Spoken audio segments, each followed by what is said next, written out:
Covid टीके को लेकर कई सवाल उठते हैं कि क्या 2 टीके लगाने के बाद हम सुरक्षित हो जाएंगे। हाल ही में लंदन के किंग्स कॉलेज की एक स्टडी में सामने आया है कि फाइजर और एस्ट्राजेनेका वैक्सीन के दोनों डोज लेने के 6 महीने बाद इससे मिलने वाली सुरक्षा कम होने लगती है और बूस्टर डोज की जरूरत पड़ती है।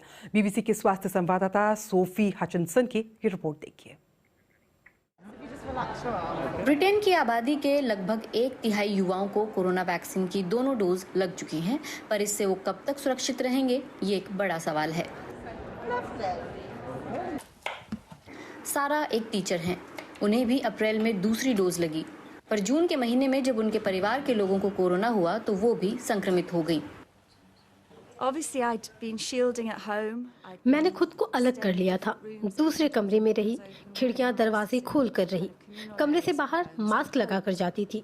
उम्मीद तो थी कि दोनों टीके लगने की वजह से मुझे कोरोना नहीं होगा, पर यह भी पता था कि ऐसा हो भी सकता है। मुझ में गंभीर जुकाम जैसे लक्षण थे, पर काम रोकना नहीं पड़ा।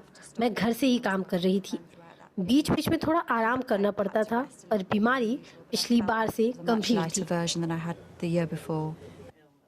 सारा उन लोगों में से एक हैं जिन्हें दोनों वैक्सीन लगने के बाद भी कोविड संक्रमण हुआ।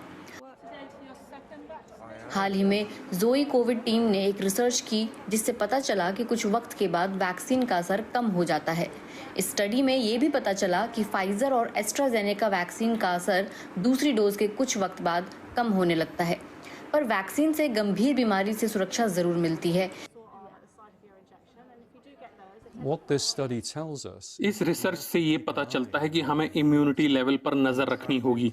इससे पता चलेगा कि 1 महीने, 3 महीने या फिर 6 महीने में से कब बूस्टर वैक्सीन की जरूरत पड़ेगी। ब्रिटेन के कुछ हिस्सों में संक्रमण तेजी से बढ़ रहा है। स्कॉटलैंड में जहां स्कूल भी खुल गए हैं, वहां कल कोविड के 5000 नए मामले सामने आए। संक्रमितों में से 1/3 किशोर और बच्चे हैं। ब्रिटेन के कॉर्नवेल में तेजी से संक्रमण बढ़ रहा है। वजह वहां हुआ सर्फिंग और म्यूजिक फेस्टिवल। गर्मियां खत्म होने वाली हैं और ऐसे में ब्रिटेन में कुछ और भी इस तरह के फेस्टिवल होंगे जहां हजारों लोग इकट्ठा होंगे और जहां भीड़ होगी वहां कोविड होगा।